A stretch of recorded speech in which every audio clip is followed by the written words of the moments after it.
Welcome back. Now, before the break, we were speaking to Mark Walters from Ducati. A lot of good news there. It does sound like, Ducati. Look, there's been a lot of waves with Ducati. They've got a bit of a history in terms of ownership distribution in South Africa. But man, oh man, that factory is 160,000 cars they make a year. It's phenomenal. The backing they've got now is huge. They probably have more backing than any other motorcycle brand in the country. It's quite incredible. Huge. And you talk about the factory, it's basically a city.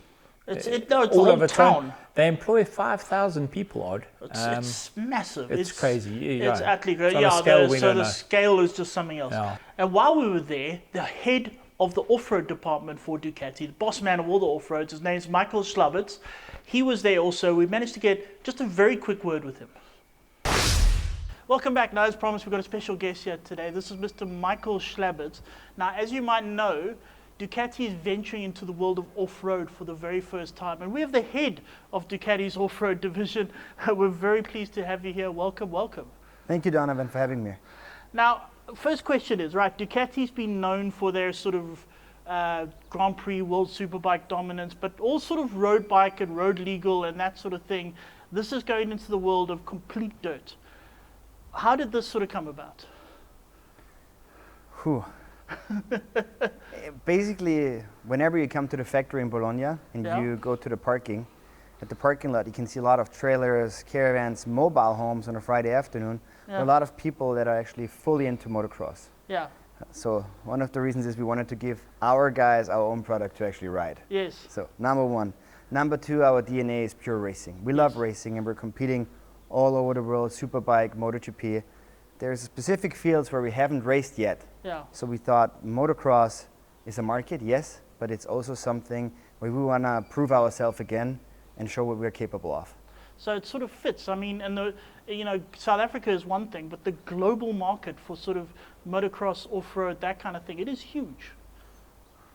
I'd say not compared to road, but I mean, it is a big. It is there as a market, and it's actually, there's more and more people getting interested in the off-road world, especially in the enduro segment. People are excited to go cross-country, off-road, just touring around, experience nature in a different way. Yes. Now, how big was this project? I mean, it's starting for something completely new, something Ducati's never done before. I mean, you've got a lot of history building motorcycles, but not something like this. I mean, was it a big thing? How long from the original concept to sort of now? It's definitely years. Years. Definitely years. We've got some of the best guys. We have Davide Perni, who is the heart of engineering. He built that baby back there, and he loves it like it's his baby. He told me that once. So we're really proud to have him on board, and we have a legend, Paolo Ciabatti, that everybody knows from MotoGP. Yeah. A man I have watched when I was a kid, and now I'm working with him, so sometimes it feels a little bit unreal. Yeah. But working with him and understanding how he understands it as well was a big project for us, and it's really nice to see how everybody puts so much emotion into it. So to answer your question, has been years. It was a long-term process. We knew we're not going to come out with a bike and see how it goes. We probably could have launched a bike way earlier. A lot of people are telling me this is really, really, really great for a first-year bike. I'm telling them, basically, it's not our first-year bike. We could have done a first-year bike, but this is something we have kept on developing. We created a bike, we developed it, we had test riders like Alessandro Lupino, a former world championship rider. We have a 9-time world champion, Caroli, basically testing that bike, and we have a couple of other riders from pro top level to amateurs and people that just ride on weekends to understand, to find the perfect average. Now, I will say something that he said that's interesting there. If you've been to the factory and you've spoken to some of the people that work in the factory, they are off-road nuts. They are endurance nuts. I believe so. They do, obviously. They'll ride Panigales on the track, Ducatis on the road, but most of them ride off-road bikes. Like most intelligent motorbike people. Well, think about it, There's so many people who have a road bike for during the week. Yeah. But weekends, boy, you'll find them on the trails, 100%. It makes sense. The transition makes sense. It's the way the world is going. And something else interesting, I mean, what Michael said is that they've been working on this for years. This is the first bike we've seen. It's not the first bike they've built. They've had a few before. I remember 2 years ago we were at World Ducati Week. It's coming up again this year. They showed the prototype there, and I managed to speak to one of the engineers. He said that then, 2 years ago, they were on frame number 27. Yeah. They had built 27 different frames they'd tried up until this point. Don, let's talk about that. In the world of modern motocross, enduro, whatever, the technology is just so advanced. It's Yeah. not like the old days where you slapped an engine into any old frame with any old suspension. Yeah. I think any manufacturer wants to be better. Yeah. So it's not just incremental changes. They need to come out with something special that's going to really catch the consumer's eye and say, Exactly. why would I buy that? Well, the technology, especially the Panigale, I mean, the technology in the Panigale, as far as superbikes is concerned, road legal superbikes, is unsurpassed. Yeah. So they do have all that technology, and now they're moving across into the off-road bikes. Let's quickly have a look. They've got 3 off-road bikes. The first one is just the straight-up Desmo450 MX. We've seen that already. Dalton Fenter rode it at King of the Whip. Incidentally, they also announced that Ducati will be sponsoring King of the Whip. That's in November this year. We're going to look forward to that. That's that's a good tie-up, actually. I think it's going to be very good. King of the Whip draws fresh eyes, which is really good. so It's what cool. we need. Yeah.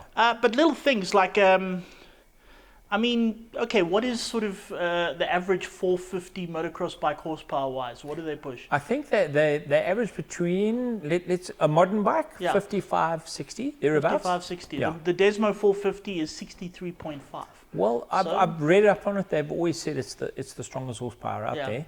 But they do lose a little bit on the weight. If I'm not mistaken, the KTM is slightly lighter. It's 104 for the Desmo, and Yeah. the KTM is 102.8. Yeah. So yeah, a little bit, tit for tat there. Look, the bottom line is that they're in the ballpark, boy. They're It's there. simple, and they will not release. Look at this massive success that they had with MotoGP. A company like Ducati doesn't just release a motorbike and hope that it's going to work. Some tech going on here. In terms of electronics, as I say, they've got all this. It's got different riding modes, which I've spoken to people who've ridden the bike, and they do say it makes a difference, you know. Yeah. The bike is very strong, but on certain tracks, you know, you can prefer a different riding mode. Yeah. Other ones you want to be more wide open, a higher riding mode. But the thing is now you can connect the bike to an app. On and your you can, phone. Yeah, on your phone. You So can very set all similar of to that. Yamaha. You can set Yeah. it up, set it down. You can figure out what it's doing Exactly. and set it to your exact But you preference. set That's things cool. like the throttle response, the traction control. It's got traction control, Yeah. the braking control. It's got launch control. It's got all that kind of stuff. Shower suspension, and it looks damn good. It does. Of course, they're Italian actually style. already pretty. I've got to be honest there. And I think they look a little bit unique, which will also be a buying. You know, anyone can arrive at a track with you. You arrive at something special. Yeah, You pull the exactly, crowd, exactly. and the dirt bike boys especially want to look the bling Look, bling. speaking of special, that's the MX. While we were at the Indaba events, they unveiled 2 new variations of that. And I'm looking forward to the one these. I'm saying is, now you want to say what's going to draw a crowd. Yeah. The MX Factory. Yeah. So this is like, you know, in the superbike world, you get the V4, then you get the V4R, which Yeah. is the superbike homologation. It's kind of what this is. It's got way cooler graphics. It's got those black bits added onto it. It just looks so mean. It's got a ton of stuff. Something called billet ergol steering plate that's lighter and stiffer. I don't know what that is. I've got but one it of sounds those, cool. yeah. It sounds awesome. Yeah. It's got more on the app, like it'll set the atmospheric pressure and temperature and It'll all make sorts you of things. coffee. It'll It's make Italian. you coffee. Does it make coffee? Espresso, you know, if it's in the Espresso. morning, a cappuccino, but after 11 it won't make you a cappuccino. You're going too slow. Have some more. It'll give you suspension settings, suggestions. It's got a titanium Akrapovic exhaust standard full thing, a whole shot device standard, disc protection, sump guards, and something called dark Kashima coating on the shower forks. There That we sounds go. very cool. I don't All know it what is, that it's, is, it's but a it sounds coating, very, and apparently it slides better. That's less in a nutshell. friction, That's all what- of that. Donovan, you and I would be in trouble. Did they insert the little voice?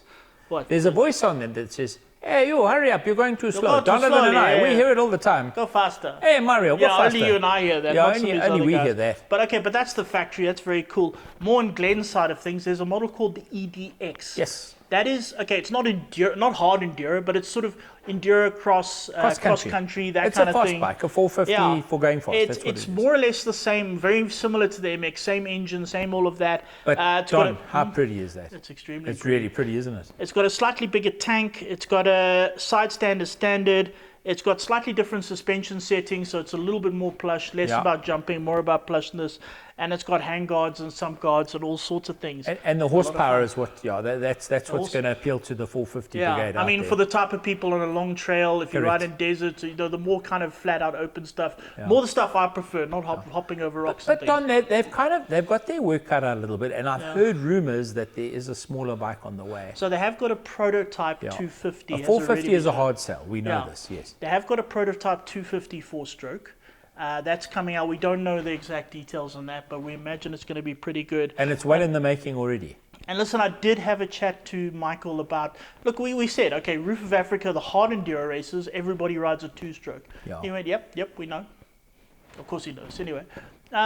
So what's the idea? And they sort of, look, they're not allowed to say anything. I mean, whenever you ask these guys about future models, they always get very tight-lipped. We're starting speculation. We're now, starting of course. speculation. But perhaps there'll be a puff of... They are happy to deny stuff that's not coming. Yeah.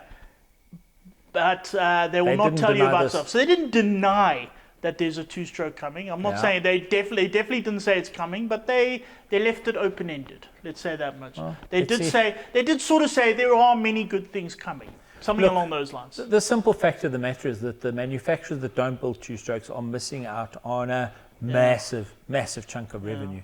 So it wouldn't surprise me. I don't know. All of these homologation laws, and then there's a question, how long will two-strokes still be around for, and this and that. But currently, they are the bikes to ride. And my son took that bike out just the other day, and he came back. He's bugging me for a two-stroke now. I want it. It's different. I want it. It's lighter. No, look, the hard enduro, climbing up rocks and things, you've got to be on a two-stroke. Yeah. And I do hope Ducati builds a two-stroke also, because Wouldn't it be awesome? Be very cool. Because it'll just be like that. It'll be like that. Very And lacquer. it's as simple as that. Anyway, that's all we got time for this week. Thank you very much. We'll be coming up next week. We've got a very special Suzuki, a very nice looking Suzuki. We'll see you then.